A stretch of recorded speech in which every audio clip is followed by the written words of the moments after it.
भगवान की है आरती, पापियों को पाप से है तारती।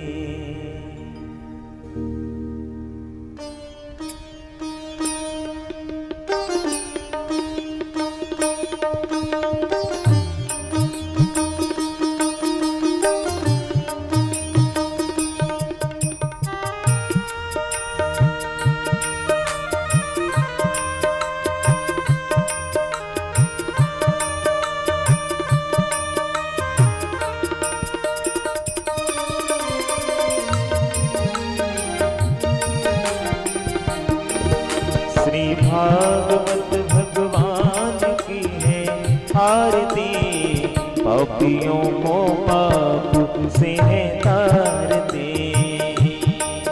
श्री भागवत भगवान की है आरती, पापियों को पाप से है तारती। श्री भागवत भगवान की है आरती, पापियों को श्री भागवत भगवान की है आरती, पापियों को पाप से है तारती।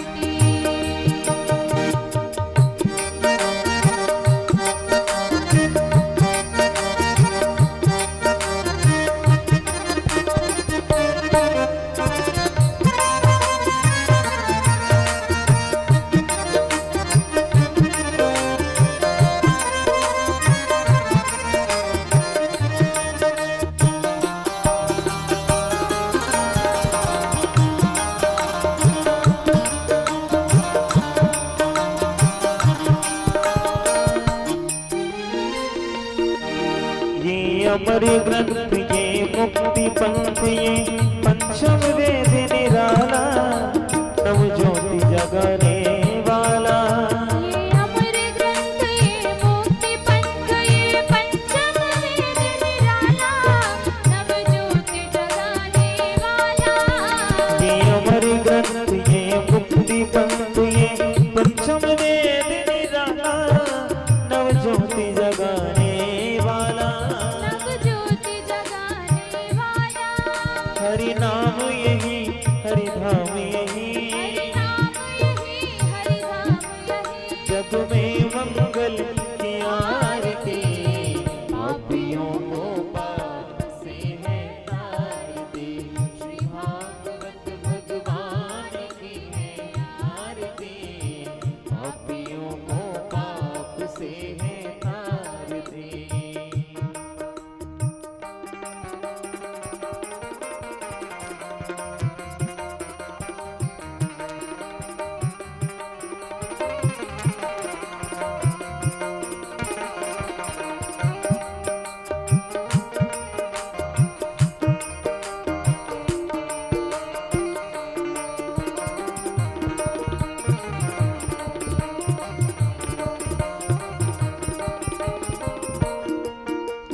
शांति गीत पावन पुनीत, पापों को मिटाने वाला, हरि दर्श कराने वाला। ये शांति गीत पावन पुनीत, पापों को मिटाने वाला, हरि दर्श कराने वाला। ये शांति गीत पावन पुनीत, पापों को मिटाने वाला, हरि दर्श कराने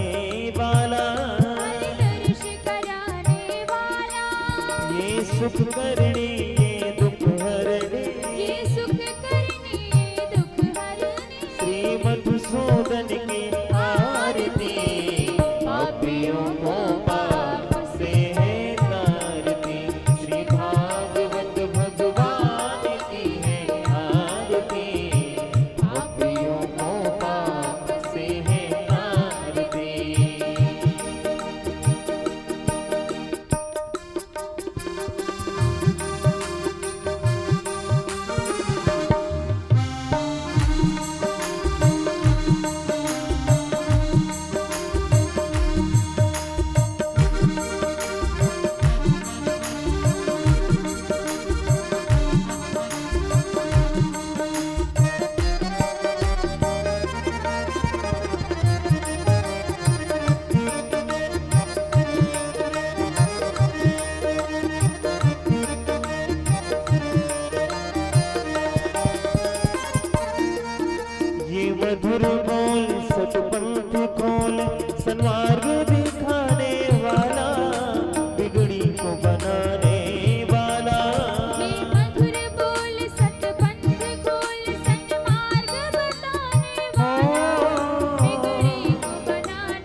बोल सन्मार्ग दिखाने वाला, बिगड़ी को बनाने वाला। बिगड़ी को बनाने वाला।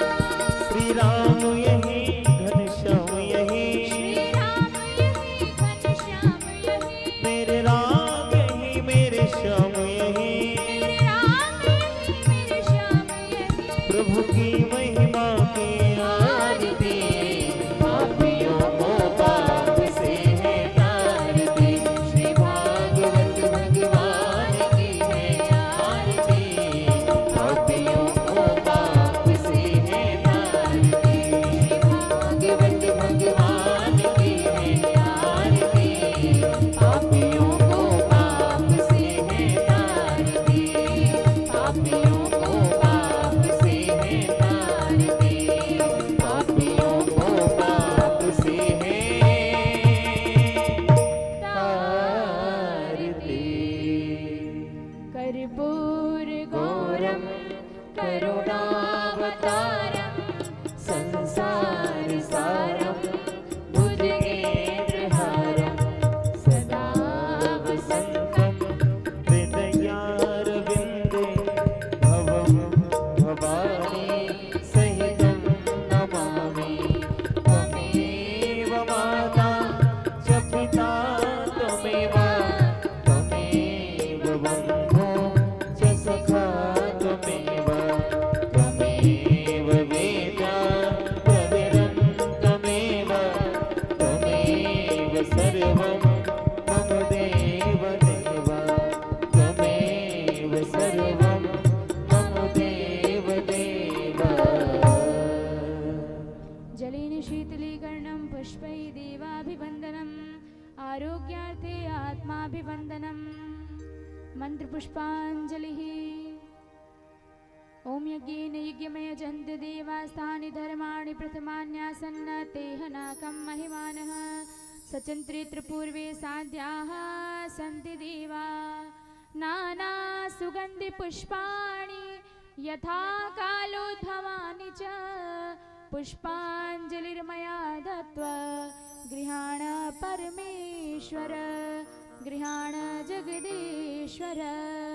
मंत्रपुष्पांजलिं समर्पयामि।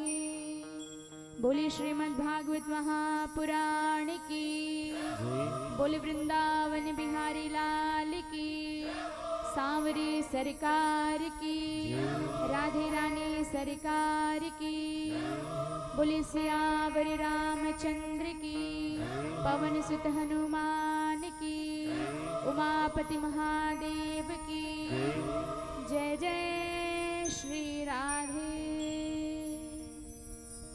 समस्त भक्तजन अपने अपने स्थान पर बड़ी ही शांति पूर्वक बैठ जाएंगे और कथा का श्रवण करके अपने जीवन को कृतार्थ बनाएंगे।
श्री गणेशाय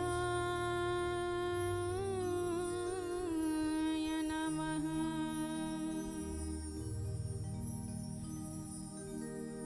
श्री सरस्वत्यै नमः।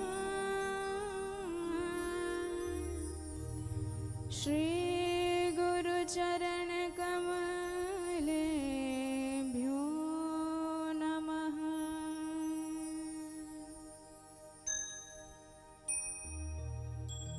नमः परमहंसास्वादित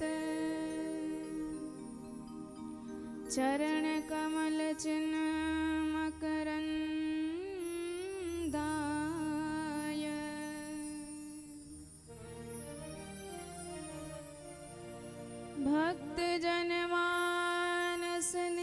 भक्तजनमानसनिवासाय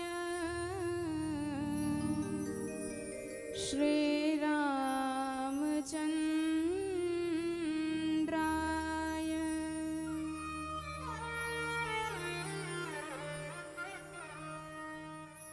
ध्येयं सदा परिभवग्नमभीष्टदोहम्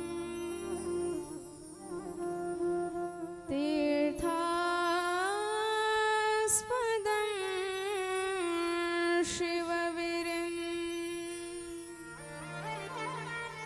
शिवविरञ्चिनुतं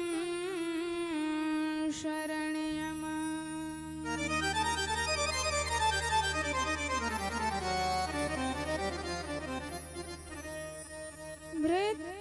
भृत्यार्तिहं प्रणतपाल भवाब्धिपोतम वन्दे महापुरुष ते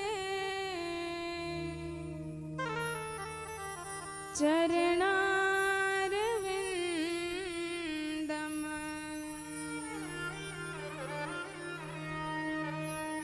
वंशी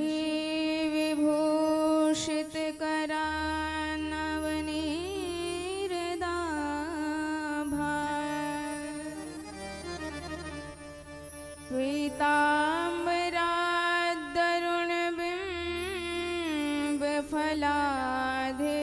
पीताम्बराद्दरुणबिम्बफलाधिरोष्ठा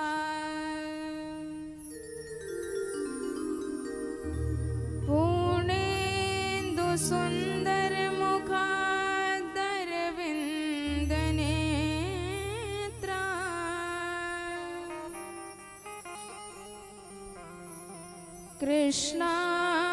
कृष्णात् परं किमपि तत्त्वमहं न जाने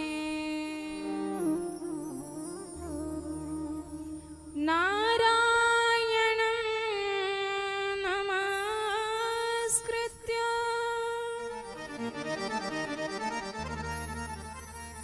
नरं चैव नरोत्तमम्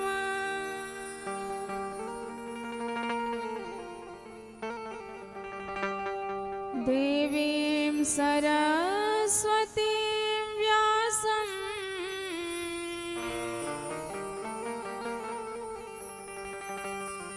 ततो जयमुदीरयेत्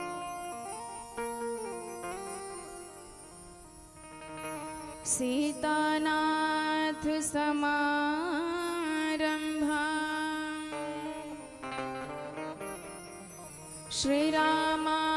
श्रीरामानन्दार्य मध्यमा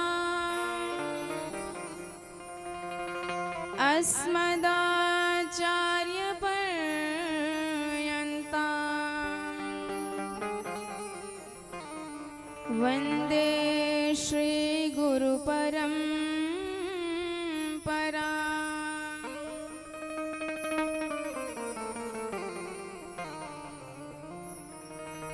गौराङ्गं रसमयं नित्यं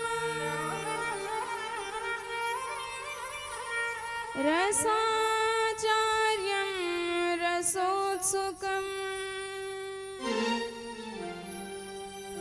श्रीमद् रामहर्षणदेवाख्यम्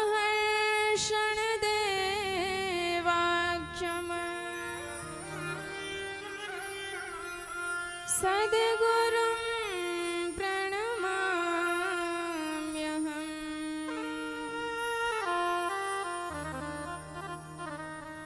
दिव्यं दिव्यकथाकारं दिव्य तेज समन्वितम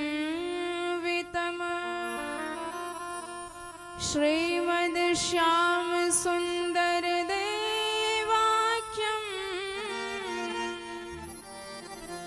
सद्गुरुं प्रणमाम्यहम्।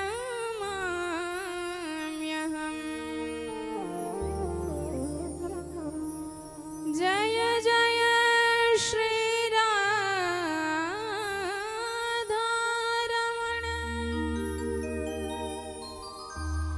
जय जय नवल किशोर,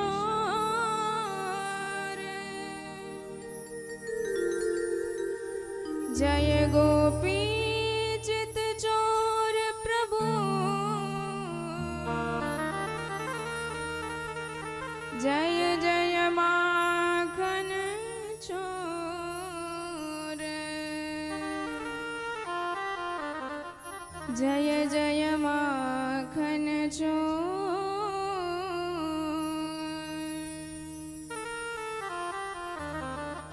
बोल वृंदा विपिन बिहारी लाल की जय हो, राधा रानी सरकार की जय हो, सद्गुरुदेव भगवान की जय हो, श्री सुखदेव भगवान की जय हो, बोल हनुमंत लाल की जय हो, बोल दुर्गा मैया की जय हो। जय जय श्री राधे। आइए बड़े भाव से सर्वप्रथम अपने मन और वाणी को भगवान श्री श्याम सुंदर सरकार के चरणार बिंदु में समर्पित करते हैं।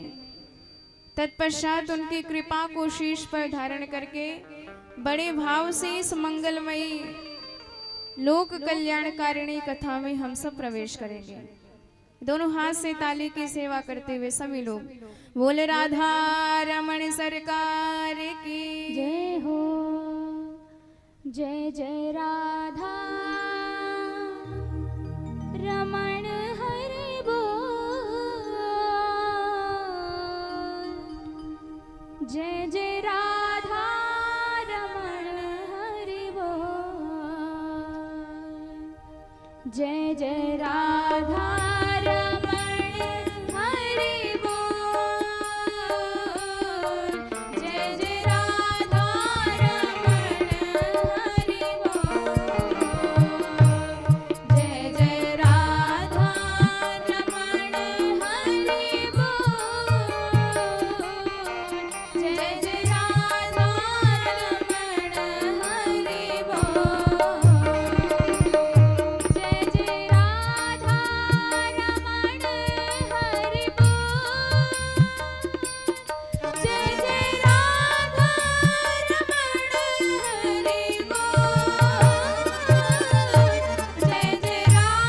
रमण हरि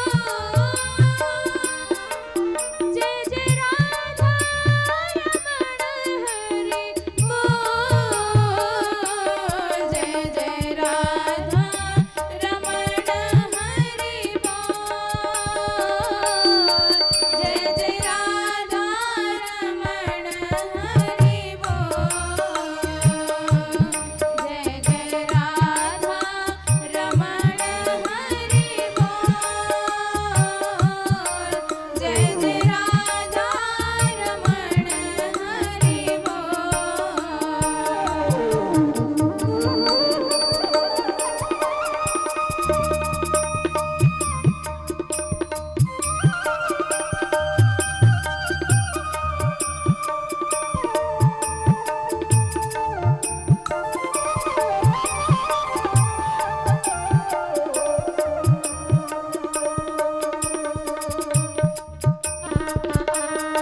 सच्चिदानन्दरूपाय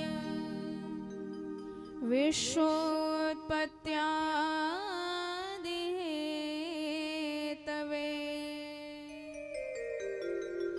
तापत्रय विनाशाय श्रीकृष्णाय वयं नुमः।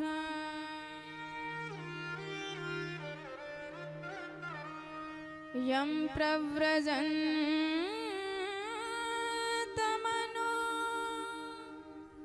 पेतमपेतकृत्य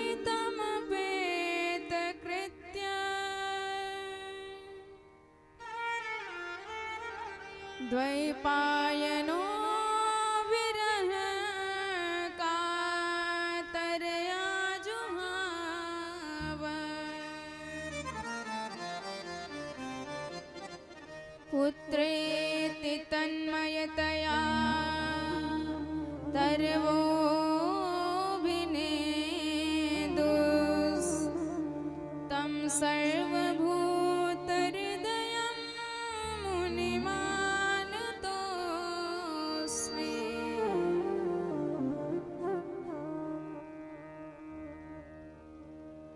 परम मंगलमय परात्पर अखिलेश्वर भगवत स्वरूप श्रीमद् भागवत सप्ताह ज्ञान यज्ञ में प्रवेश करने से पूर्व अनंत कोटि ब्रह्मांड नायक परब्रह्म परमात्मा जगदीश्वर जगन्नाथ अकारण करुण करुणा वरुणालय भक्त वांछा कल्पतरु दीन बंधु दीनानाथ अचिंत्य सर्व सकल गुणगण निधान सर्व वेदांत सार सर्वस्व अत्यंत रहस्यात्मक तड़िद्युत विनिंदित पीतांबरधारी आनंद कंद मदन मोहन ब्रजेंद्र नंदन श्री वृंदा विपिन विहारी भगवान श्री श्याम सुंदर सरकार के चरणों में बारंबार प्रणति एवं इस मंगलमयी कथा में सम्मिलित हुए हमारे परम सौभाग्यशाली परीक्षित जी महाराज समस्त यजमान परिकर सम्मुख सब उपस्थित समस्त संत वैष्णव समुदाय श्रद्धामयी भक्तिमयी माताएं एवं समस्त विभूतियों को बारंबार सप्रेम जय जय सिया राम जय श्री राधे। कैसा सौभाग्य है हमारा और आपका कि आज परम मंगलदायी नव दुर्गा चल रहा है, नवमी तिथि। ऐसे शुभ महोत्सव पर शुभ अवसर पर आज हम सब यहाँ जैसे नवधा भक्ति का प्रसाद होता है, भगवान का दर्शन एक भी भक्ति जीवन में आ जाए तो प्रभु हमसे दूर नहीं है। जो श्रवण कीर्तन स्मरण इत्यादि नवधा भक्ति कही गई, तो ठीक ऐसे ही आज कितना सुगम कितना सुलभ हुआ है हमें यह परम मंगलमयी भगवान की कथा। और यह कथा बड़े भाग्य से अनेकानेक जन्मों के पुण्योदय होने से ही प्राप्त होता है, ऐसे ही नहीं मिल जाता है। और जब भी कभी आप ऐसी कथा को प्राप्त करें तो समझ लीजिए हम पे भगवान की बड़ी विशेष कृपा हुई है। हमारे एक नहीं अनेकानेक जन्मों के पुण्य प्रकट हुए हैं, तब जाके इस जीवन के जंजाल से मुक्त होकर हम सब यहाँ एकत्रित होकर भगवान की कथा सुन रहे हैं। भाग्योदयेन बहुजन्म समर्जितेन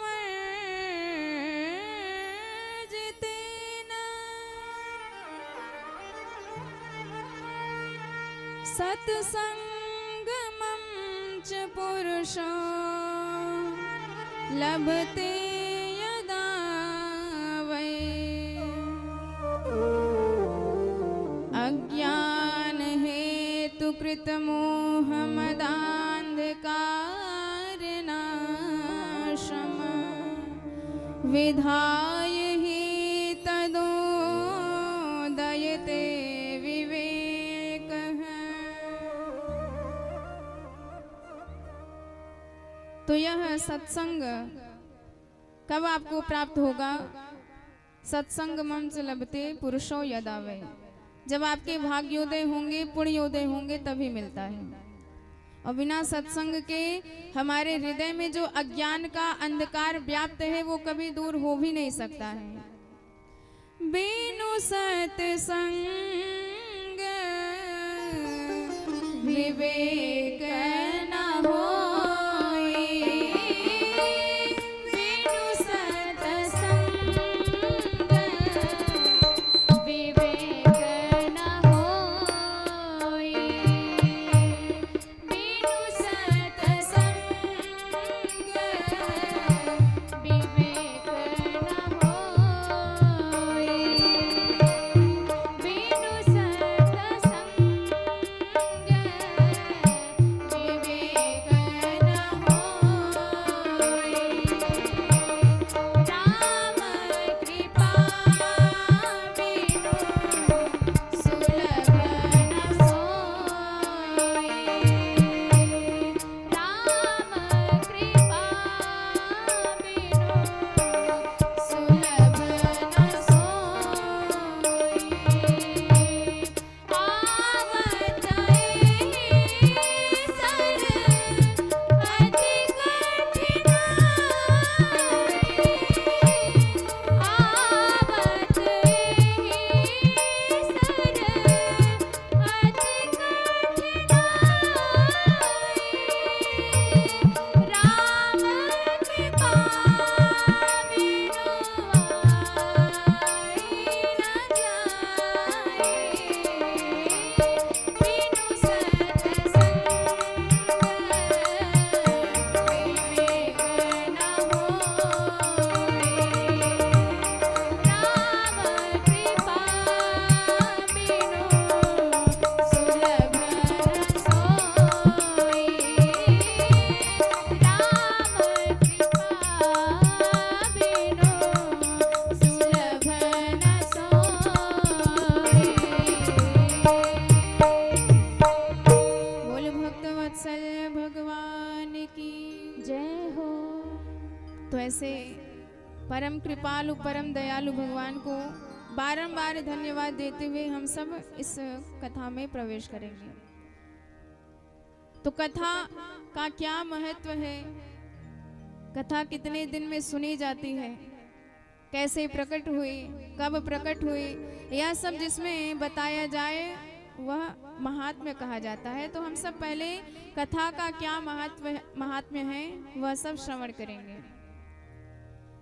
तो कथा में प्रवेश करने से पूर्व भगवान की वंदना की गई है। कौन से भगवान की? श्री कृष्णाय वयं नुमः। तो श्री कृष्ण भगवान की वंदना की गई है। श्री यानी भगवती राधा रानी सरकार और कृष्ण भगवान की वंदना की गई है। तो श्री कौन है?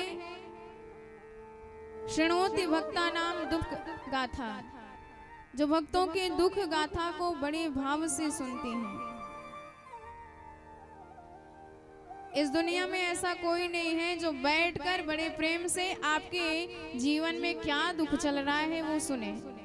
पर हमारी भगवती इतनी करुणामयी है, जब भक्त रुदन करने लग जाता है, भक्त परेशान हो जाता है और जब माँ की शरण में जाता है तो बड़े भाव से किशोरी जी उस भक्त की सारी दुख गाथा को सुनती हैं। और केवल सुनती ही नहीं है, श्रुत्वा च भगवंतम श्रावयते, सुनने के बाद भगवान को वही सारी व्यथा कथा सुनाते हैं और सुनाने के बाद उसका समाधान भी करवाती हैं।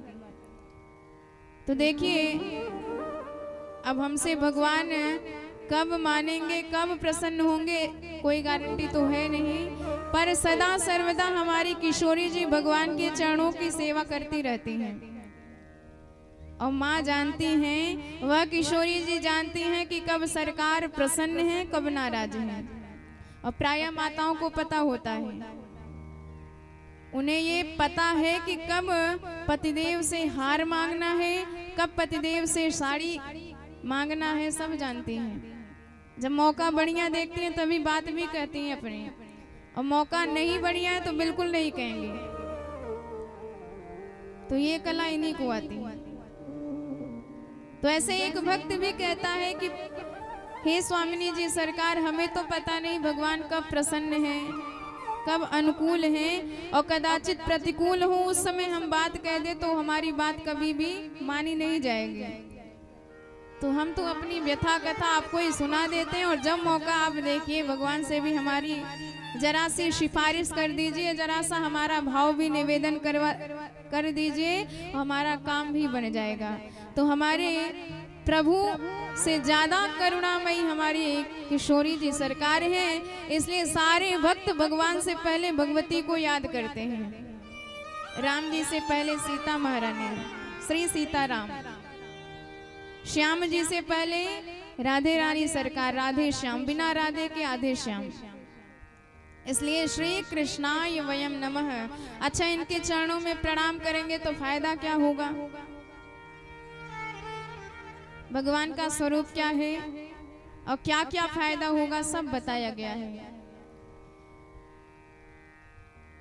सच्चिदानंद रूपाय विश्वोत्पत्त्यादि हेतवे। तो भगवान है सच्चिदानंद स्वरूप। तीन शब्द लगे हैं, क्या क्या? सत, चित और आनंद। सत माने परम सत्य, और ये जगत क्या है? असत्य है, अशाश्वत है, क्योंकि आज है कल की गारंटी नहीं, कल का भरोसा नहीं, तो इसे अशाश्वत कहा जाता है। और यदि आप अशाश्वत चीज से प्रेम करेंगे, प्रीति करेंगे, तो जब वह चीज नष्ट हो जाएगी तो आपको उतना ही ज्यादा कष्ट भी होगा। अशाश्वत चीज की प्रीति बड़ी कष्टकारक होती है, पर हमारे भगवान क्या है? शाश्वत, सत्य है, परम, जो किसी काल में नष्ट होने वाले नहीं है। तो आप चाहे जितना उनसे प्रेम कीजिए, चाहे जितना उनसे लगाइए, जब वो कभी नष्ट ही नहीं होंगे तो आपको कष्ट कहाँ से होगा। इसलिए ऐसे परम सत्य रूपी भगवान की वंदना की गई है। और दूसरा चित। चित का अर्थ होता है प्रकाश। आपको यदि रात्रि में देखना है तो प्रकाश की आवश्यकता पड़ेगी। बिना प्रकाश के आप आगे नहीं बढ़ सकते, आप कुछ पढ़ भी नहीं सकते हैं। तो हमें देखने के लिए प्रकाश चाहिए। पर हमारे भगवान ऐसे हैं जो सूर्य सारे जगत को प्रकाशित करते हैं, वह सूर्य भी उन्हीं भगवान से प्रकाशित होते हैं। तो ऐसे परम प्रकाशक स्वरूप भगवान की हम सब मिलजुल के वंदना करते हैं। और तीसरा लक्षण क्या बताया गया? आनंद स्वरूप। आनंद क्या है? आनंद का स्वरूप क्या है? किसी से पूछो कभी नहीं बता पाएगा। इसकी परिभाषा कोई बता ही नहीं सकता, क्योंकि आनंद बाहर की चीज है ही नहीं, वो तो आत्मा की चीज है, भीतर की चीज है। जितना ज्यादा आप इस जगत से हटोगे, अपने भीतर मन लगाओगे, उतना ही ज्यादा आपको आनंद प्राप्त होगा। अच्छा, जब हम सो जाते हैं रात्रि के वक्त, और जब सोए रहते हैं तो हमें जरा सा भी ख्याल नहीं रहता हम कहाँ हैं, कैसे हैं, क्या संसार में हो रहा है, कुछ भी ज्ञान नहीं रहता। और जब उठते हैं तो एकदम ताजा हो जाते हैं, तबीयत खुश हो जाती है, और मन कहता है आज तो आनंद आ गया, आनंद की नींद लिए। तो ये आनंद कहाँ से आया? जब आपने जगत को भुलाया, तब आपके भीतर आनंद आया। तो आनंद भीतर की चीज है, बाहर कभी मिल ही नहीं सकती है। हर चीज का इस दुनिया में कुछ ना कुछ उल्टा होता है। रात्रि है तो रात्रि का उल्टा है दिन, धनी है तो उसका उल्टा है निर्धन। हर चीज का उल्टा मिलेगा, पर जरा बताइए आनंद का उल्टा क्या है? कोई नहीं बता सकता, क्योंकि उल्टा आपको उसी चीज का मिलेगा जिसकी अंत तय है, जो नष्ट होने वाला है, उसी चीज का आपको उल्टा मिल सकता है। पर आनंद तो साक्षात भगवान की विभूति है, जो आनंदमय है, समझो साक्षात भगवान ही उसके हृदय में विराजमान है, तभी वह आनंद में है। इसलिए आनंद का अंत कभी निश्चित नहीं होता है, नष्ट कभी ये हो ही नहीं सकता है, इसलिए इसका उल्टा भी नहीं हो सकता है। तो ऐसा आनंद आपको तभी आएगा जब आप भगवान के चरणों से जुड़ोगे। और जब तक इस दुनिया में रहोगे, कुछ ना कुछ दुख, कुछ ना कुछ बाधा, कुछ ना कुछ परेशानी हमेशा आपको घेरे रहेगी। कोई तन दुखी, कोई मन दुखी, कोई धन बिन रहत उदास, थोड़े थोड़े सब दुखी, सुखी राम के दास। तो जो राम जी का दास है वही सुखी है, नहीं तो किसी को शरीर से परेशानी है। धन तो खूब है, रुपए पैसे की कोई कमी नहीं है, पर शरीर ही काम नहीं कर रहा है। कई कमर पकड़े बैठे हैं, कभी आंखों से दिखाई ही नहीं देता है, कभी कान से सुनाई नहीं देता है। तमाम प्रकार के रोग, कहीं ऑपरेशन हो रहा है, कहीं फोड़े इत्यादि निकल रहे हैं, तमाम प्रकार की परेशान रहता है। और किसी का शरीर स्वस्थ है तो मन से ही बेचारा एकदम उदास है। और यदि मन उदास है तो चाहे लाख धन आपके यहाँ हो, शरीर भी आपका स्वस्थ हो, पर कभी भी आपको सुख मिल ही नहीं सकता है। और किसी किसी का मन स्वस्थ है, तन स्वस्थ है, तो बेचारे धन के लिए ही परेशान हैं, एक एक पैसे के लिए बेचारे रो रहे हैं। तो इस दुनिया में हर प्राणी दुखी है, तन मन धन से दुखी ही है। पर जिस दिन आप ये तन मन धन सब कुछ भगवान के चरणों में निवेदित कर दोगे, उसी दिन आप आनंदमय हो जाओगे, उसी दिन आप सुखी हो जाओगे। सुखी राम के दास, केवल भगवान के ही भक्त सुखी रह सकते हैं इस जगत में। बोल भक्त वत्सल भगवान की जय। तो हमारे सरकार है तापत्रय विनाशाय श्री कृष्णाय वयं नुमः। ऐसे भगवान के चरणों में हम सब बड़े भाव से प्रणाम करते हैं। बोल बाके बिहारी लाल की जय हो।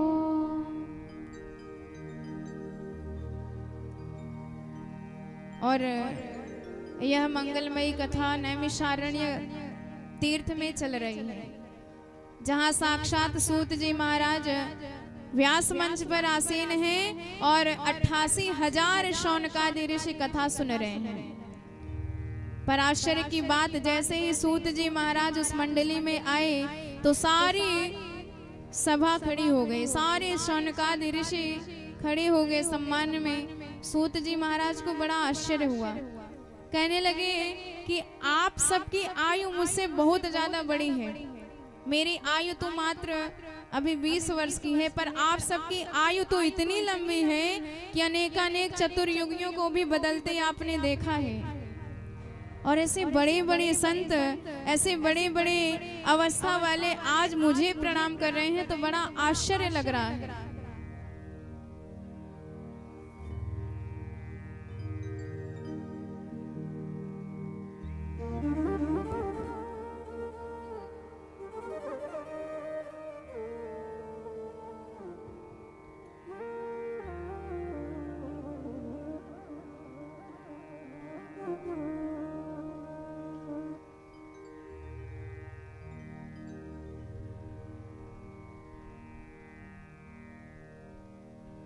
बोल भक्त वत्सल भगवान की जय हो। तो सूत जी महाराज ने कहा कि एक बालक आए और उसके सामने इतनी बड़ी बड़ी आयु वाले संत खड़े हो जाएं तो आश्चर्य लग रहा है।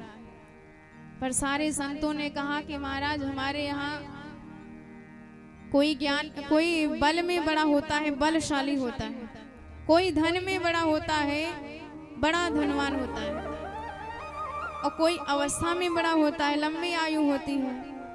पर चाहे जिस विषय में चाहे जितना बड़ा हो, लेकिन जो ज्ञान में बड़ा है हमारे यहाँ उसी को गुरु माना जाता है, उसी को सर्वश्रेष्ठ माना जाता है। धन वृद्धा बल वृद्धा आयु वृद्धा तथैव च ते सर्वेऽपि ज्ञान वृद्धाश्च किंकरा शिष्य किंकरा।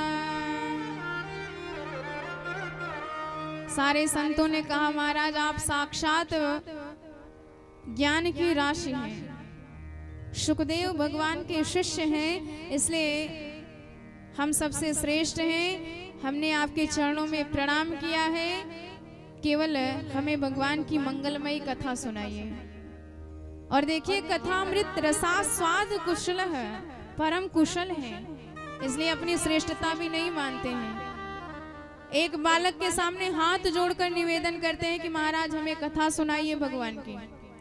तो ये भाव होना चाहिए। यदि इस भाव से हम सब कथा सुनेंगे तो वह कथा हमारा उद्धार कर सकती है। तो ऐसी कुशलता होनी चाहिए। ज्ञान में भी कोई कम नहीं है, तपस्या में भी कोई कम नहीं है, हर प्रकार से सर्वश्रेष्ठ हैं। लेकिन जब भगवान की कथा की बात आई तो अपने आप को एकदम अज्ञानी मानकर, अल्पज्ञ मानकर तब हाथ जोड़ के भगवान की कथा पूछ रहे हैं। ऐसा भाव होना चाहिए। पर कभी कभी ऐसा भी होता है, हमें जरा सा ज्ञान हो जाता है तो अपने सामने सभी लोग तुच्छ लगते हैं। और जब तक ये भाव रहेगा तब तक लाख कथा सुने कभी भी असर नहीं हो सकता है। अरे बरसात तो पहाड़ों पर भी होती है, नदियों में भी होती है, पर अंतर क्या है? नदियों में जल टिकता है, रहता है, पर जब पहाड़ों पर बरसात होती है तो सारे जल झाड़ के नीचे बह जाते हैं। तो जब तक आपका हृदय अहंकार में तना खड़ा रहेगा, पर्वत बना रहेगा, अपने आप को ही सर्वश्रेष्ठ मानते रहेंगे हम, तब तक चाहे जितनी कथा की बरसात होती रहे वह कथा टिक नहीं पाएगी। इस कान से सुना उस कान से बह जाएगी, निकल जाएगी। इसलिए कथा को बड़े भाव से सुनना चाहिए, हमारे हनुमान जी की तरह सुनना चाहिए। हनुमान जी को कोई कथा सुना सकता है क्या? ज्ञान में भी नंबर 1, बल में भी नंबर 1, हर मामला उनका नंबर 1। ज्ञानी नामक ग्रगण्यम सकल गुण निधानम, ऐसे हनुमंत लाल जी। पर जब जब भगवान की मंगलमयी कथा होती है, जहाँ जहाँ कथा होती है, बिना कार्ड के, बिना न्योते के, बिना निमंत्रण के पहुंच जाया करते हैं, क्योंकि ये भगवान की कथा सुनने के परम रसिक हैं। और तो और जोरदार वक्ता भी है। हमारे हनुमान जी ने सीता जी को कथा सुनाई थी और कथा सुना के सारे जीवन की व्यथा हर ली। तो कथा क्या? जो जीव के जन्म जन्म की व्यथा को हर ले वही कथा कही जाती है। सीता शोक जहाराशो सबीर कपिनायक श्रावयित्वा राम कथा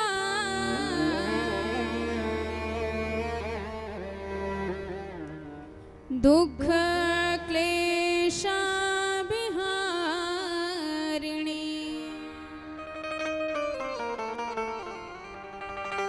सारी जन्म जन्म की व्यथा हरने वाली ये कथा है, कौन नहीं सुनना चाहेगा?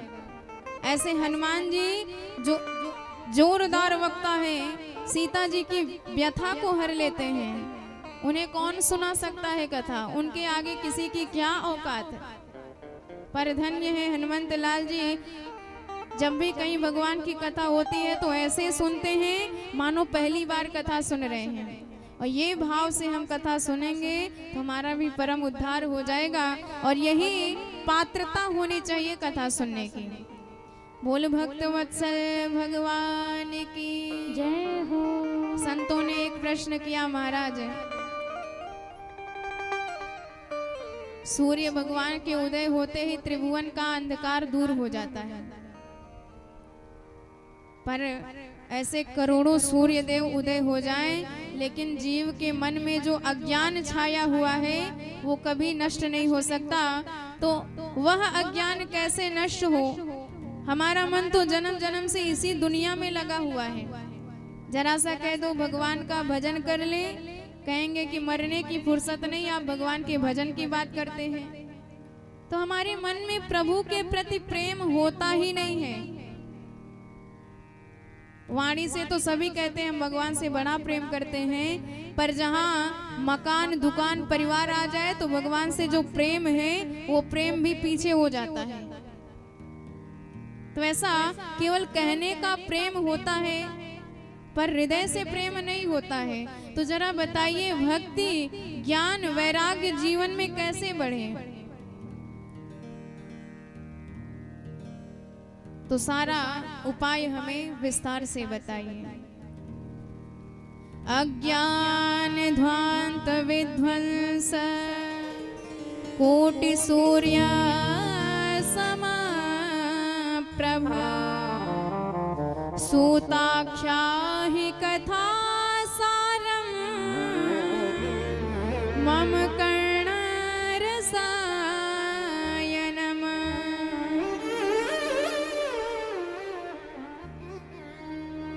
तो जो पवित्र को भी और पवित्रतम बना दे, जो मंगल को भी और मंगल बना दे, जिसके सुनते ही हृदय में भगवान के प्रति गहरा प्रेम हो जाए, गहरी श्रद्धा हो जाए, वही कथा आप हमें विस्तार से बताइए।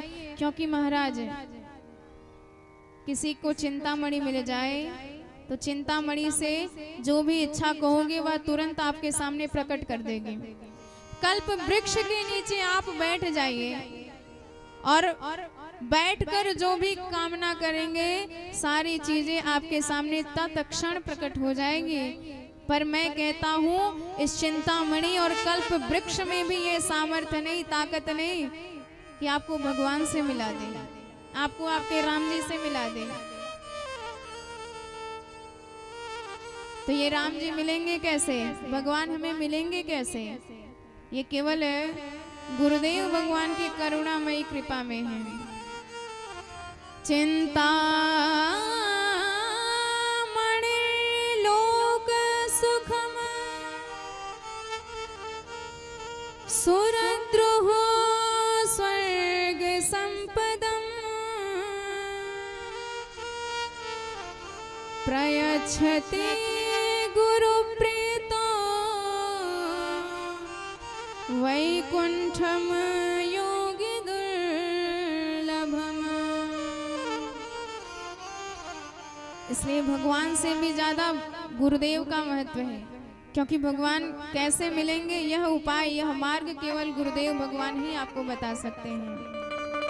ईश्वर से गुरु में अधिक धारे भक्ति सुजान, बिनु गुरु आत्मा प्रवीण हो लहन आत्म ज्ञान। हरिहर आदिक जगत में देव पूज्य जो कोय, सद्गुरु की पूजा किए सबकी पूजा हो।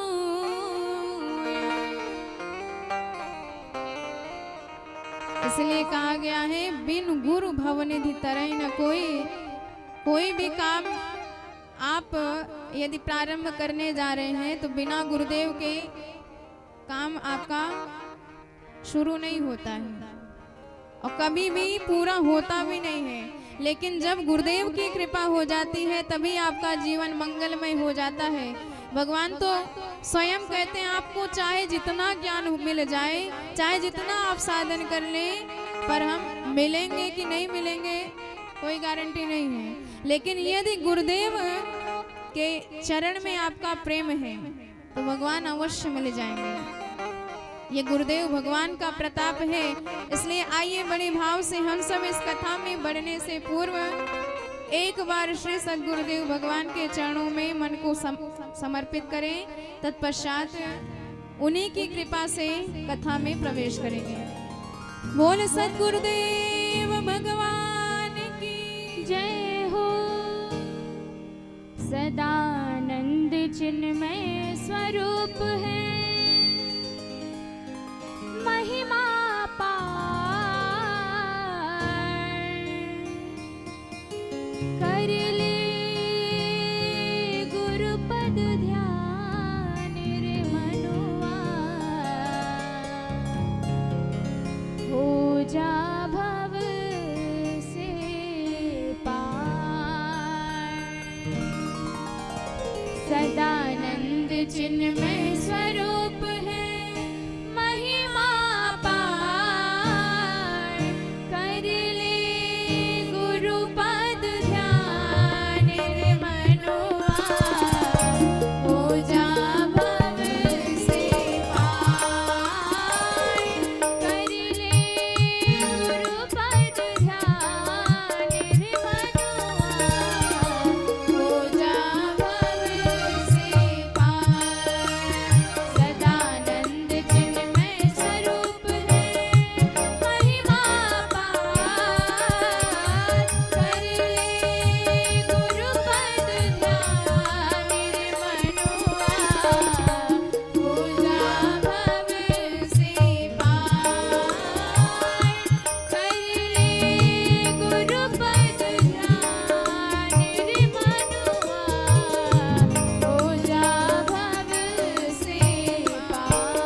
हो।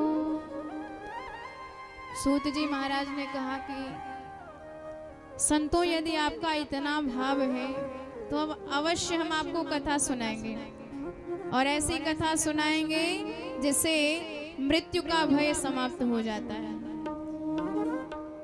इस दुनिया में सबसे ज्यादा भय किसका है? मरने का। काल व्याल मुख ग्रास त्राश निर्नाश है तवे, श्रीमद् भागवतम शास्त्रम कलो किरेण भाषितम। किरेण शुकेन भाषितम। सबसे ज्यादा भय है मरने का। ये तो अच्छा है कि भगवान ने किसी भी प्राणी को एक्सपायरी डेट क्लियर करके नहीं बताई। पता चला बता देते, यदि किसी को डॉक्टर साहब कह दे महाराज चाहे जितना आप पैसा खर्च कर लो पर आप केवल 6 महीने के ही मेहमान हैं, और बेचारा इतना घबरा जाएगा कि 6 दिन में ही राम नाम सत्य हो जाएगा। तो मरने से ज्यादा मरने का भय खतरनाक होता है, और हर प्राणी को यह खतरा लगा हुआ है। काल रूपी नागिन हर व्यक्ति के पीछे फन फुलाए खड़ी है, और कब काल आ जाए, कब हम काल के ग्रास बन जाए, कोई गारंटी नहीं है, कोई पता नहीं है। ये तन कीमती है मगर है विनाशी, कभी अगले क्षण के भरोसे न रहना, निकल जाएगी छोड़ काया को पल में, सदा श्वास धन के भरोसे न रहना। इसलिए दूसरे क्षण के भरोसे कभी ना रहना कि हम और वृद्ध हो जाएंगे तो खाली रहेंगे, भगवान का भजन ही करना है, अभी तो नौकरी करना ज्यादा जरूरी है। तो यदि उसी को जरूरी समझेंगे, काल कब आ जाए कोई बता नहीं सकता। आप 10 साल के मेहमान हो, 60 साल के मेहमान हो, 100 साल के मेहमान हो, कोई पता नहीं है। तो समय जो है आपका अभी जो चल रहा है उसी को आप अपना समझिए और उसी को भगवान की भक्ति में लगाइए। पर हमारे भगवान की ऐसी मंगलमयी कथा है, सारे मृत्यु भय को समाप्त कर सकती है। परीक्षित महाराज को श्राप लगा 7 दिन में मरने का, गंगा जी के तट पर मुक्ति का उपाय खोज रहे हैं। हमारे सुखदेव भगवान पहुंच गए, कथा सुनाकर कल्याण करने ही वाले थे। देवताओं को पता चला तो अमृत का घड़ा लेके पहुंच गए और कहने लगे महाराज हमने सुना है 7 दिन में परीक्षित जी मर जाएंगे, इसलिए हम अमृत लाए हैं, आप परीक्षित को पिला दीजिए, वो अमर हो जाएंगे। पर महाराज एक विनती हमारी भी स्वीकार करनी पड़ेगी। एवं विनिमयम जात सुधाराज्ञा प्रपीयता। उन्होंने कहा कि केवल इतनी विनती हमारी सुन लीजिए कि जो अमृत कथा का आप परीक्षित को देने जा रहे हैं, बदले में उसे हमें देना पड़ेगा। प्रपश्यामो वयं सर्वे श्रीमद् भागवतामृतम्।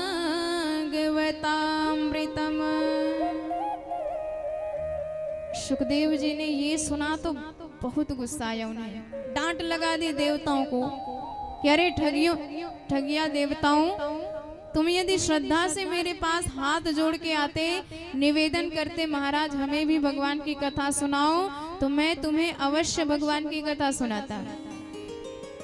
पर एक तो तुम में श्रद्धा है नहीं, अपने आप को श्रेष्ठ समझते हो, मानव के साथ बैठ के कथा सुनने में तुम्हारी बेइज्जती हो जाती है, और दूसरी बात कथा का तुम लोग आकलन कर रहे हो, कथा की बराबरी कर रहे हो तुच्छ अमृत से।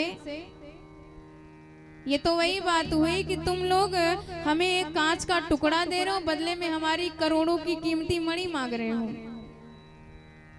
तो भगवान का कथामृत साक्षात अनमोल है, बेशकीमती है, कोई उसकी कीमत कभी नहीं लगा सकता है। क्व सुधा क्व कथा लोके क्व क्वाचो क्व मणि महान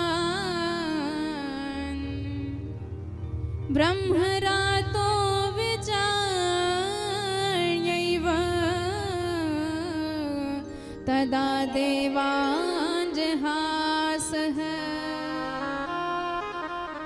अभक्तांस्तांश विज्ञाय न ददौ स कथामृतम् श्रीमद्भागवती वार्ता सुराणामपि दुर्लभा।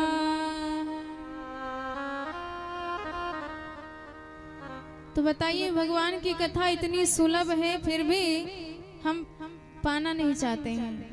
डांट कर भगा दिया देवताओं को, लेकिन दिया नहीं सुखदेव महाप्रभु ने। उन्होंने कहा जिसके मन में भाव नहीं, जिसके मन में श्रद्धा नहीं, जो कथा की कीमत मात्र अमृत लगा सकता है, ऐसे ठगिया देवताओं को कथा कभी नहीं देंगे हम। और ऐसी देव दुर्लभ कथामृत हमें सुलभ है, फिर भी हम सुन के अपना उद्धार ना कर पाए तो हमारा दुर्भाग्य ही होगा।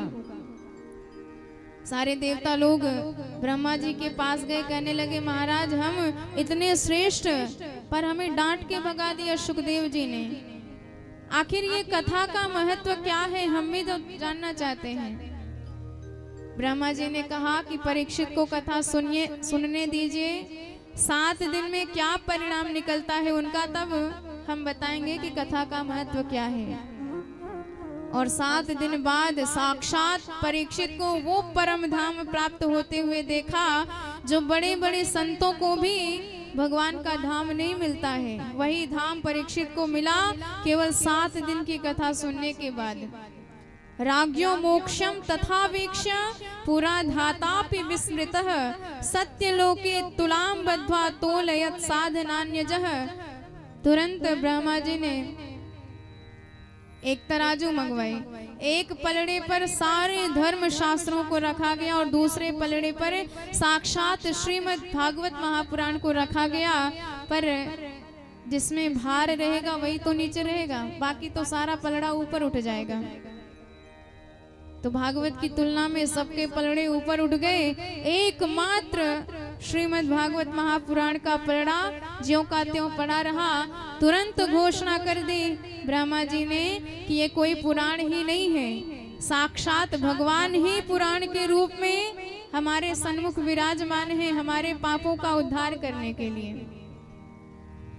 लघुनन्यानि जातानि गौरवेण इदं महान्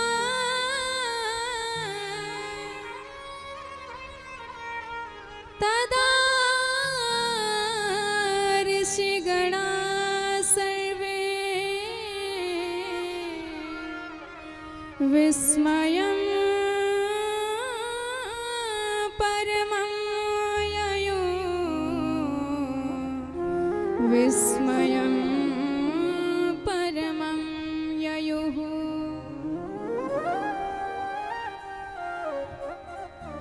बोल श्रीमद् भागवत भगवान की जय हो। इसलिए साक्षात ये भगवान हैं। एक बार आपने इन्हें प्रणाम कर लिया, इनकी परिक्रमा लगा ली, तो फिर 84 लाख योनियों में परिक्रमा लगाने की आवश्यकता नहीं पड़ती है। इनको प्रणाम करते ही दुनिया के सारे छोटे मोटे सारे बड़े बड़े देवताओं को प्रणाम करने का फल आपको प्राप्त हो जाएगा।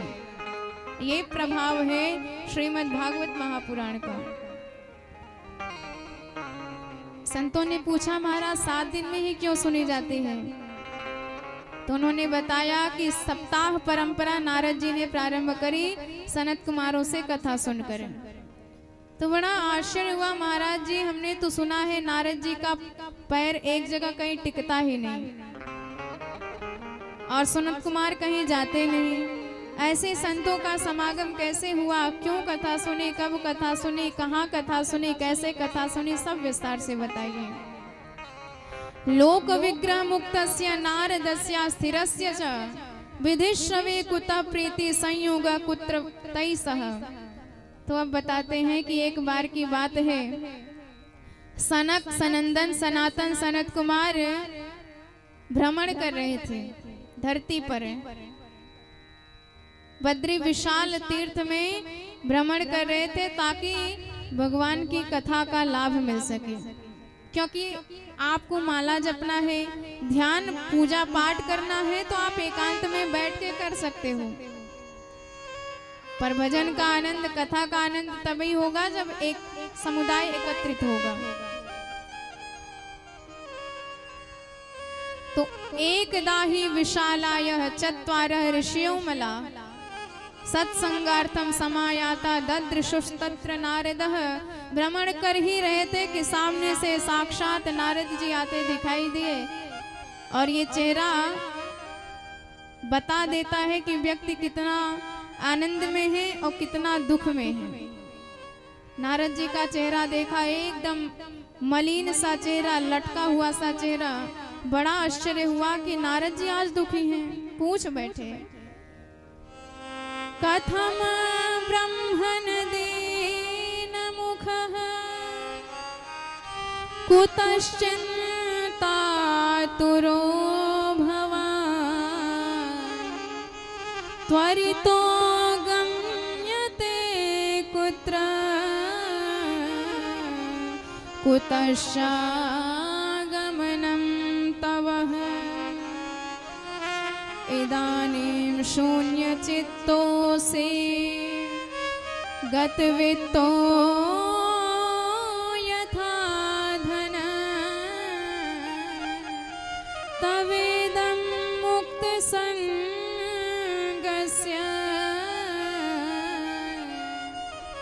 नोचितं वद कारणम्।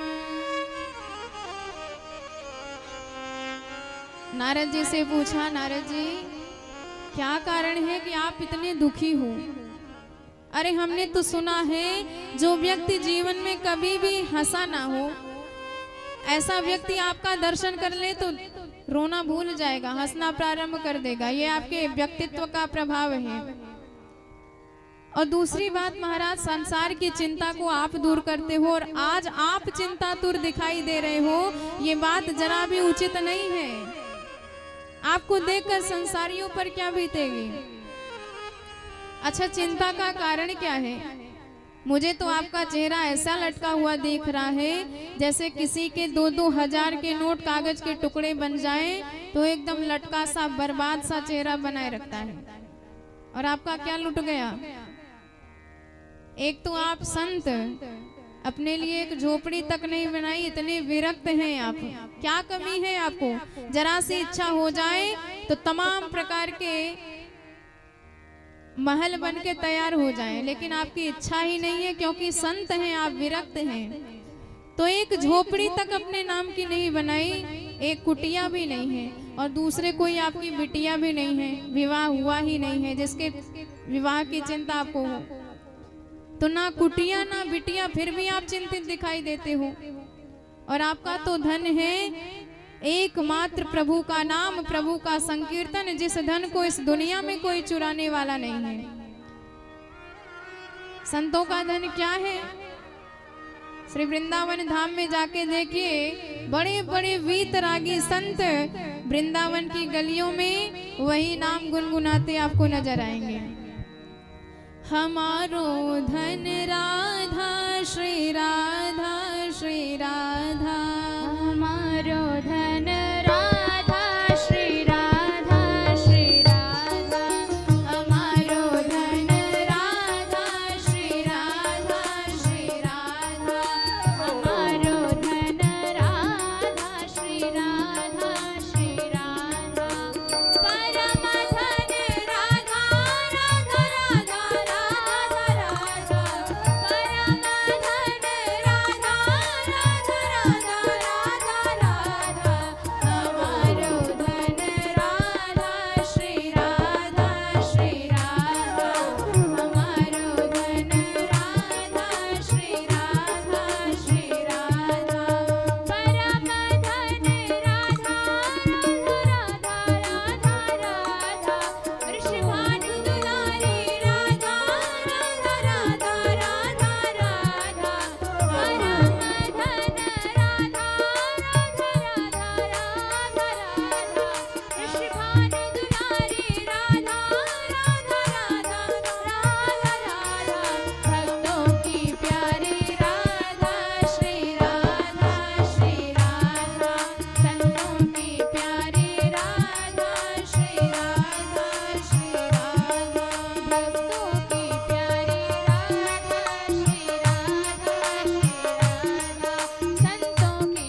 बोल भक्तवत्सल भगवान की जय हो।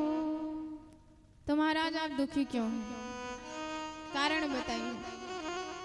नारद जी ने कहा कि हम भी आपकी तरह सत्संग करने ही इस धरती पर आए थे, पर महाराज एक एक कोना हमने छान मारा, एक एक तीर्थ में गए, पर मेरे मन में शांति मिली ही नहीं। अहम तो पृथ्वी याता ज्ञात्वा सर्वोत्तमामिति पुष्करम च प्रयागम च काशीं गोदावरीं तथा।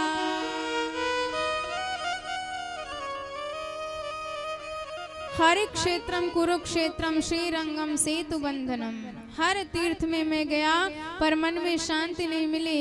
हमने सोचा चलो संतों के यहाँ चलते हैं, पर वहां भी मेरे मन में क्रांति मच गई, क्योंकि संत उनमें ज्ञान रहा ही नहीं, केवल दिखावे के लिए संत बने हैं। जरा पूछ लो ये आलीशान बंगला किसका है, तो जवाब मिलेगा त्यागी जी महाराज का। पूछ लो ये बच्चे किसके हैं, उत्तर आएगा ब्रह्मचारी जी महाराज के। अब पूछ लो ये इतना शोर शराबा, ये हल्ला कहाँ हो रहा है, तो जवाब मिलेगा मौनी बाबा के आश्रम में। तो नाम कुछ काम कुछ है। मेरा चित्त एकदम व्यथित हो गया। हमने सोचा चलो गृहस्थियों के यहाँ देख लेते हैं, पर वहां भी विडंबना है। तरुणी प्रभुता गेहे श्याल को बुद्धिदायक है, कन्या विक्रयणो लोभा दंपति नाम च कलकनमा। और गृहस्थियों के यहाँ क्या विडंबना। जिस दिन से देवी जी की मुंह दिखाई हुई, जिस दिन से पत्नी आई, न जाने क्या जादू कर दिया। इतना जादू चल गया कि माता पिता से कोई बात करना ही नहीं चाहता, कोई चर्चा नहीं, कोई परिचर्चा नहीं। और उन्हें तो कह दिया जाता है कि आप बुढ़े हो गए हो, घर में बैठ के क्या करोगे, जाओ हरिद्वार भगवान का भजन करो। तो दिन रात पत्नी की ही बात मानते हैं। और कोई बड़ा कार्यक्रम कर रहे हैं तो मंत्र लेने के लिए कौन आएगा, ससुराल से साले साहब मंगाए जाते हैं। और आप जानते हैं जहां मंत्र देने वाले शकुनी जी महाराज होंगे, वहां तो महाभारत होना पक्का है। एक कहावत कही जाती है, यदि दीवार में ज्यादा अलमारियां आप निकलवाओगे तो दीवार कमजोर हो जाएगी, और घर परिवार में साले साहब से ज्यादा मंत्र लेने लग जाओगे तो वह गृहस्थी भी बर्बाद हो जाएगी। घर बिगाड़े आरो और परिवार बिगाड़े सारो। तो तपसी धनवंत दरिद्र गृही कलि कौतुक तात न जात कही, ये कलयुग की विडंबना है। बेटा बेटियों का भी क्रय विक्रय होता है। विवाह भी तब पक्के होते हैं, संबंध भी तब तय होते हैं जब धन देके संबंध बनाया जाता है। और संपत्ति के आधार पे जो संबंध बन रहे हैं वो कितने दिन तक टिकेंगे। विवाह विचारों से होता है, विचारों की मेल होने से होता है, और तभी वह विवाह सुसंपन्न भी होता है, चलता भी है, टिकता भी है। लेकिन केवल पैसे के आधार पर बनाया गया संबंध 2 ही दिनों में टूट भी जाता है। महाराज मैंने ये विडंबना देखी कलयुग में, एकदम मेरे चित्त में क्रांति मच गई। हमने सोचा चलो वृंदावन धाम चलते हैं, यमुना जी के तट पे अवश्य मन को आनंद मिलेगा। पर वहां भी आश्चर्य देखा। यामुनम तटम आपन्नो यत्र लीला हरेर भूत। हमने वहां आश्चर्य देखा कि एक युवती स्त्री रुदन कर रही है और उसके सामने 2 बुढ़े बेहोश अवस्था में पड़े हैं। तत्राश्चर्यं मया दृष्ट्वा श्रूयतां तन्मुनीश्वरा, एका तू तरुणी तत्रा निशरणा खिन्न मानसा। पहले मैंने उसे रोते हुए देखा तो सोचा चलो इसके दुख दूर करेंगे, पर थोड़ा सा पास गया तो केवल स्त्रियां ही स्त्रियां नजर आई। और हम बाबा बैरागियों को स्त्रियों के झुंड में ऐसे बिना बुलाए जाना भी नहीं चाहिए, क्योंकि इनका कोई भरोसा नहीं, कब नाराज हो जाए, कब रोने लग जाए, कब मुस्कुराने लग जाए। तो हमें चक्कर में नहीं पड़ना चाहिए। जैसे ही पीछे मुड़े कि उस स्त्री ने फिर से आवाज लगाई, भो भो साधो क्षणं तिष्ठ मच्चिन्ताम् अपि नाशय दर्शनं तव लोकस्य सर्वथा गहरं परम्। साधूनां दर्शनं लोके बहुपुण्य भवोद्भवम्। तुम्हारा साधुओं का दर्शन बड़े पुण्य से प्राप्त होता है, इसलिए बिना मेरी चिंता को दूर किए आपको जाने नहीं दूंगी मैं। नारद जी ने पूछा कि क्या चिंता है आपको, रो क्यों रही हो, ये दोनों बुढ़े कौन है, सब विस्तार से कारण बताइए। वद देवी सविस्तारम सर्व दुखैक कारणम। जब ये बात करी तो भक्ति मैया कहती है, महाराज पहले मेरा पूरा परिचय सुनिए। अहम भक्ति रीतिख्याता इमौ में तनयो सुतो ज्ञान वैराग्य नामानो काल योगे न जर्जरो। मेरा नाम भक्ति है और ये दोनों बुढ़े मेरे बेटे हैं जिनका नाम है ज्ञान वैराग्य। सबसे पहले तो मैं दक्षिण भारत में पैदा हुई हूँ, कर्नाटक में बड़ी हुई, महाराष्ट्र आदि प्रदेशों में मुझे पापियों के पाखंड से क्षतिग्रस्त होके भागना भी पड़ा। पर जैसे ही भागती भागती मैं श्री वृंदावन धाम में आई तो न जाने क्या चमत्कार हुआ कि मैं एकदम नव यौवना हो गई, नव युवती हो गई और मेरे पुत्र दोनों ही वृद्ध हो गए। और महाराज यही इनकी दशा रही। तुम इदम स्थानम परित्यज्य विदेशम गम्यते मया, मैं यह स्थान छोड़कर विदेश चली जाऊंगी। नारद जी ने सुना तो समझ गए सारी व्यथा भक्ति महारानी की। उन्होंने कहा, भक्ति मैया इस वृंदावन धाम में भक्ति का तो खूब सम्मान है, प्रेम तो खूब करते हैं भगवान से, पर ज्ञान नहीं है, वैराग्य भी नहीं है। और बिना ज्ञान के बिना वैराग्य के भक्ति बांझ मानी जाती है। भक्ति करना ठीक बात है, पर ज्ञान भी होना चाहिए। भगवान का क्या स्वरूप है इसका ज्ञान होना अत्यंत आवश्यक है। बिना ज्ञान के भक्ति अधूरी मानी जाती है, अपूर्ण मानी जाती है। पर आजकल तो हम कहते हैं कि केवल भगवान भाव से ही रिझ जाते हैं, प्रेम है तो ठीक है, सब कुछ है, बात ठीक है, गलत नहीं है, पर वह भक्ति आपकी अधूरी मानी जाएगी। इतना भी ध्यान रखिए आप, बिना ज्ञान के भक्ति अधूरी मानी जाती है। भक्ति करना कोई बुरी बात नहीं है, भक्ति खूब करिए, अनवरत करिए, पर ज्ञान भी होना अत्यंत आवश्यक है, तभी भक्ति महारानी खुश होती है। और ज्ञान के साथ साथ वैराग्य भी होना चाहिए। हम इसी दुनिया में चिपके रहें, इसी दुनिया में लटके रहें, यह भाव भी नहीं होना चाहिए। नारद जी ने समझाया, मैया क्या बताइए, घोर कलिकाल चल रहा है। तेन लुप्तो सदाचारो योग मार्गस्तपान से च, और वर्षे वर्षे क्रमात् जाता मंगलम नापि दृश्यते। इतना समय खराब है कि धीरे धीरे जो मंगल देख रहे हैं वो भी नष्ट होना प्रारंभ हो जाएंगे। सदाचार ही सबका नष्ट हो गया है। पहले हम सूर्योदय से पूर्व उठते थे, लेकिन आज की क्या स्थिति है, सूर्योदय के बाद उठ रहे हैं।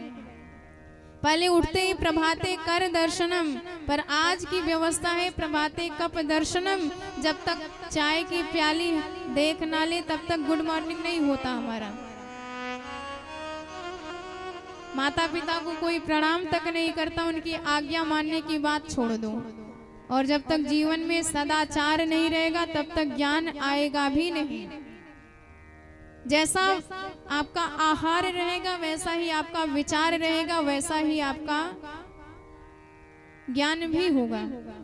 पर आपका आहार ही खराब है, सदाचार ही बिगड़ा हुआ है, तो विचार शुद्ध कभी हो ही नहीं सकता है। इसलिए विचार शुद्ध करने का एक ही तरीका है, अपने आहार को सुधारिए और अपने सदाचार को सुधारिए। नारद जी कहते हैं, मैया धन्य है ये वृंदावन जहाँ आपका आज भी सम्मान हो रहा है। धन्यम वृंदावनम तेना भक्तिर्रेत्यति अत्र च।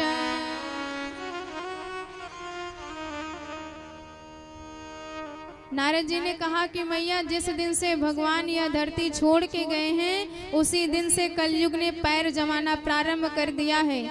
यदा मुकुंदो भगवान क्षमाम त्यक्त्वा स्वपदम गतः तद्दिनात् कलिर आयात सर्व साधन बाधकः।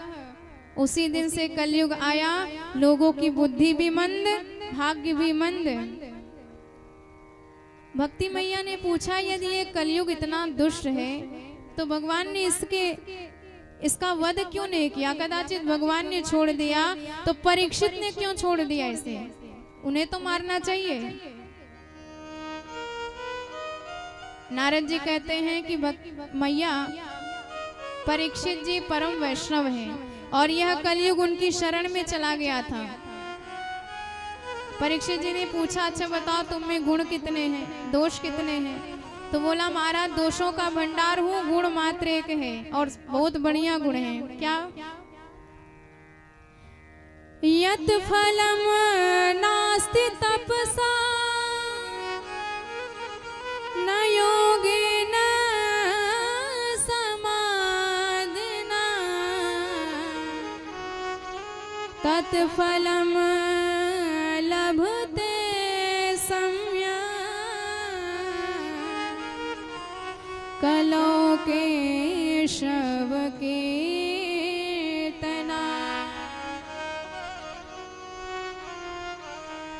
कलयुग केवल हरि गुण गाहा, कलयुग केवल हरि गुण गाहा। गावत नर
भक्त वत्सल भगवान की जय हो। नारद जी ने कहा कि भैया आपको चिंता करने की आवश्यकता नहीं है, आप तो साक्षात भगवान की प्रिया हो, भक्ति महारानी हो। त्वया होतस्तु भगवान यात नीच ग्रहेशपि। आप चाहे जिसके हृदय में विराजमान हो भगवान तुरंत पहुंच जाते हैं। चाहे मानव का हृदय हो, दानों का हृदय हो, देव का हृदय हो, गजेंद्र का हृदय हो, वानर भालू का हृदय हो, पर जहाँ जहाँ भक्ति वहाँ वहाँ भगवान आए बिना रह नहीं सकते। ये भक्ति का प्रभाव है। आपको चिंता करने की आवश्यकता ही नहीं है। आप जहाँ जहाँ बुलाओ भगवान वहाँ वहाँ आ जाते हैं।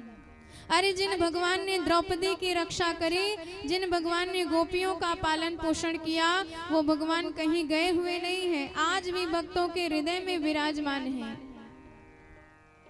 आप तो केवल भगवान के चरणों का ध्यान करते जाइए, भगवान सारी व्यथा सारे दुख आपके हर लेंगे। श्री कृष्ण चरणाम भोजम स्मर दुखम गमिष्यति। द्रौपदी च परित्राता येन कौरव कश्मलात्। पालिता गोप सुंदर्यः स कृष्णः क्वापि नो गतः। भक्ति मैया परम गदगद हुई और बड़े भाव से नारद जी की स्तुति गाने लगे। धन्य है नारद जी कि साक्षात भक्ति महारानी आज नारद जी के गुणगण गा रही हैं। जयति जगति मायां, जयति जगति मायां, जयति जगति मायां यस्य कायाधवस्ते। जयति जगति मायां, जयति जगति मायां, जयति जगति मायां यस्य कायाधवस्ते। वचन रचन वेगं केवलं चाकलय्य। वचन रचन वेगं केवलं चाकलय्य। जयति जगति मायां, जयति जगति मायां, जयति जगति मायां यस्य कायाधवस्ते।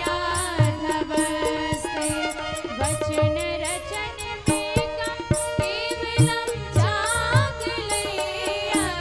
वचन रचन वेगं केवलं चाकलय्य। ध्रुवपदमपि आश्रयत्कृपातो ध्रुवोऽयं। ध्रुवपदमपि आश्रयत्कृपातो ध्रुवोऽयं। सकलकुशलपात्रं, सकलकुशलपात्रं ब्रह्मपुत्रं नतास्मि। सकलकुशलपात्रं ब्रह्मपुत्रं नतास्मि। जयति जगति मायां, जयति जगति मायां, जयति जगति मायां, जयति जगति मायां। बोल भक्त वत्सल भगवान की जय हो। भक्ति मैया ने साक्षात नारद जी की स्तुति गाई और कहा कि नारद जी मेरे पुत्रों को भी अब ठीक कीजिए। नारद जी ने ज्ञान वैराग्य के पास जाके खूब वेद का पाठ किया, उपनिषद का पाठ किया, पर थोड़ी सी चेतना आई लेकिन फिर बेहोश हो गए। सबका सार गीता सुना दिया, वो भी एक बार नहीं बार बार सुना दिया, फिर भी होश नहीं आया। नारद जी चिंतातुर हो गए कि मेरे औषधालय में जितनी चूरन चटनी थी सब चटा डाली, कोई लाभ ही नहीं हुआ, क्या किया जाए। तत्क्षण आकाशवाणी हो गई, नारद जी चिंता मत कीजिए। व्योमवाणी तदैव भूम्ना ऋषे खिद्यतामिति। उपायः सुख साध्योऽत्र।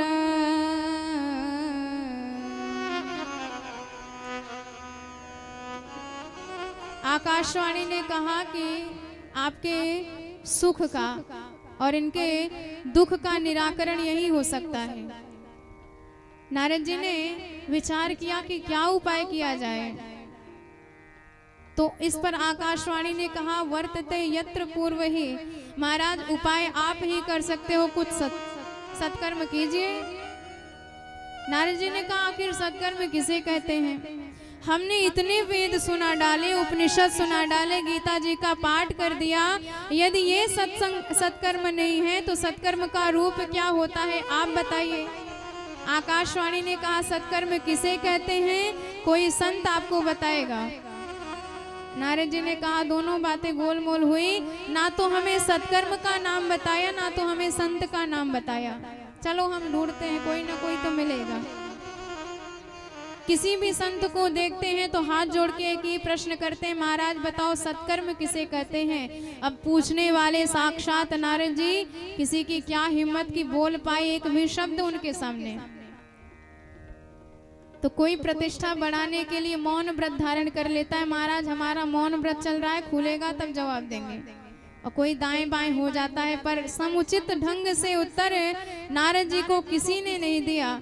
मुकी भूयास तथान्ये तू कियंतस्तु पलायितः, पर जब किसी ने उत्तर नहीं दिया तो नारद जी कहते हैं कि भैया मैं इसी प्रश्न का उत्तर ढूंढते ढूंढते बद्री विशाल पहुंच गया। सोचा वहां कुछ न कुछ अवश्य समाधान मिल जाएगा, तो सन्मुख आपके दर्शन हो गए। आप जैसा संत इस दुनिया में कोई नहीं हो सकता है, क्योंकि आपके जीवन में इतनी तपस्या, इतनी सिद्धि कि काल भी आप पर प्रभाव नहीं छोड़ सकता है। पूर्वजों के भी पूर्वज हो गए, पर 5 साल से कभी 6 साल के आप नहीं हुए, एकदम 5 साल के बालक ही दिखाई देते हो। सतत 24 घंटे आपके मुख से भगवान का नाम चलता रहता है, हरि शरणम हरि शरणम। ये शाम्भ्रूभंग मात्रेण द्वारपालो हरे पुरा, भूमौ निपतितो सद्यो यत्कृपा तो पुरम गतः। तो इस पर सनत कुमारों ने कहा महाराज चिंता करने की आवश्यकता नहीं, एकदम ठीक जगह पे आप आए हो, अब आपको समाधान मिल जाएगा, आपको भटकने की आवश्यकता नहीं। तो इस प्रकार नारद जी के प्रश्नों का उत्तर हमारे सनत कुमार दे रहे हैं। माँ चिंताम कुरु देवर्षे हर्षम चित्ते समावह। आपको आज संत के दर्शन हुए हैं, और जिसे जीवन में संत के दर्शन हो जाते हैं समझ लीजिए उसी क्षण उसके सारे दुख नष्ट हो गए। ये संत के दर्शन का प्रभाव है कि जीव अपने सहज स्वरूप को प्राप्त कर लेता है, और जीव का एक ही सहज स्वरूप है आनंदमय। जो जीव इस जगत में दुखी होके भटक रहा है, निराश होके भटक रहा है यत्र तत्र, वही जीव जैसे ही संत का दर्शन करता है तो सारे दुख दूर हो जाते हैं और जीवन में आनंद ही आनंद भर जाता है। बोल संत भगवान की जय हो। तो नारद जी को पूछने दीजिए, सनत कुमारों को उत्तर देने दीजिए, उसकी चर्चा हम सब कल श्रवण करेंगे। आइए बड़े भाव से प्रभु के श्री चरणों में प्रणाम करते हैं। तत्पश्चात भागवत भगवान की आरती व प्रसाद, और कल समयानुसार हम सब कथा में प्रवेश करेंगे। बोल भक्त वत्सल भगवान की जय हो। व्रज के नंद लाला श्री राधा जी के सावरिया, सब दुख दूर हुए जब तेरा